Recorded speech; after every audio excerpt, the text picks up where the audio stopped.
Hello, this is Mike, NoStressMike.com. I want to talk some more on martial law and what it really means. I, I, I think it's kind of funny. I'm sure, intelligent people that think they understand the true meaning of martial law. Well, first, I've been in revolutions where there's a change of government. I mean, big revolutions. I've been in numerous martial law events. Some man-made and some were called on because of natural disasters. I mentioned that I used to be like a storm chaser, but I went after natural disasters. And when I come in, I come in a day or two after, and there's martial law.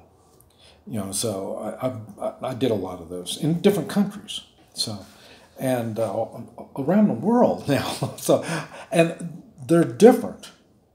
And not only they're called upon for different reasons, they do them differently. I mean, the way the martial law is handled differently. And this is the type of stuff that I want to talk about. People, I understand. One thing, what I talk about, God, we the people, and the Constitution.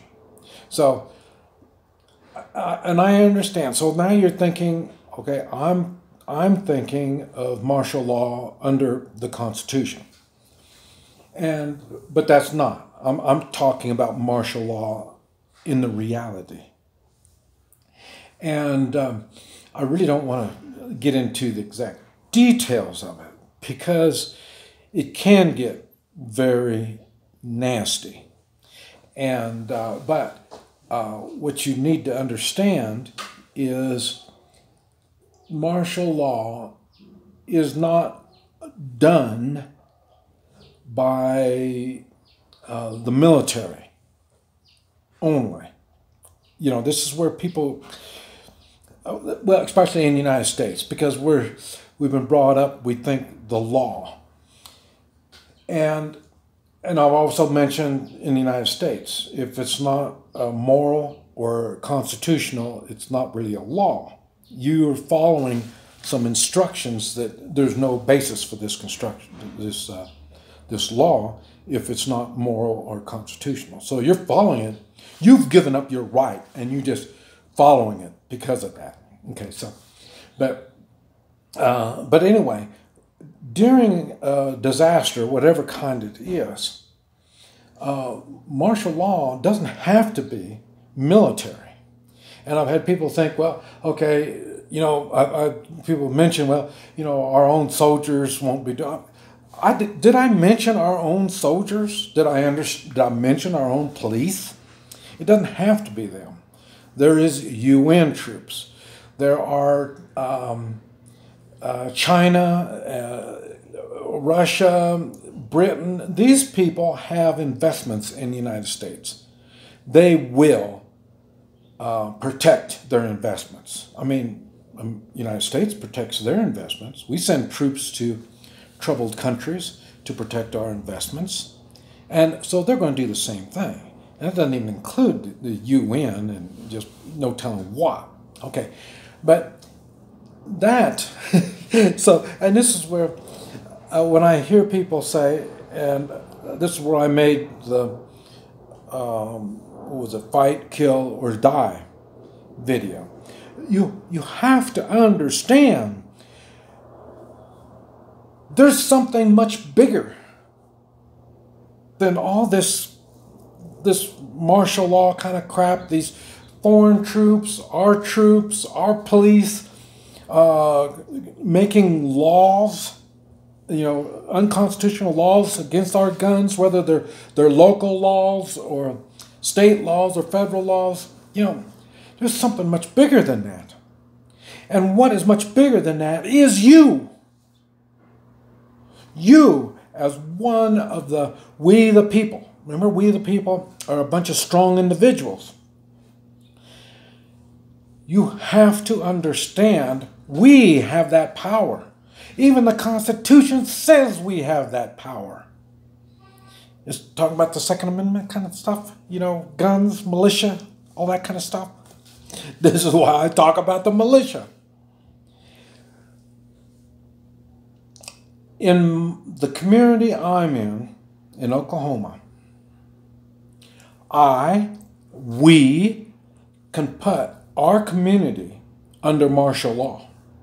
We can. We don't need the state. We don't need the county. We don't need the federal government. We don't need anybody to say we can or can't put our little community under martial law. Okay, I'm homeless. But I'll tell you, one of the big reasons why I'm homeless is it scared my wife when we had a home. Because I would put my home under martial law. Meaning, I am the authority. That's what martial law does. They are saying they are the authority. Now, they just can't just say that. That's why they're armed. And like I say, when I claim that my house is under martial law and you see me standing there with firearms, you better believe it's under martial law and I have got control. And it's going to happen. Everybody in my household and anybody from the outside coming into my household. That's a small version of martial law. But that is a martial law that I will fight, kill, and die for. This is something you need to understand. I can do it to my house. I can do it for, or like I say, our neighborhood, or in my case, the small local community. We're out in the middle of nowhere. I mean, we're not going to have any police or military come do anything with us. We're out in the middle of nowhere. But what I'm saying, we are still going to be under martial law. But the martial law is going to be under us. It won't be an outside force. And I've seen enough of this stuff. You don't want to be under martial law from an outside force. Now, that outside force could be county, state, and federal. That's what I mentioned again about three-man militia. And it's not just one. There's a bunch of them. And they need to come together. And you have a military, I mentioned, even if they have, one National Guardman at the county seat, they're going to need a little more. That's where the militia comes in. We can do backup for them. We do backup for ourselves. We support ourselves. And we can support them, providing the martial law that they're doing is proper. If their martial law is to take away our firearms, it's not going to work that way. Instead of waiting for people or for the military, whichever kind of military it is, coming door to door kind of stuff, no. We're going to start it now, right here. We're not going to wait till you come to the household. I'll tell you, you need to understand. Everybody hears this. Freedom is not free. What the hell do you think that means? You think that means pay your taxes? Sometimes that means you have to put your life on the line. So, wake up. Think. This is Mike. NoStressMike.com.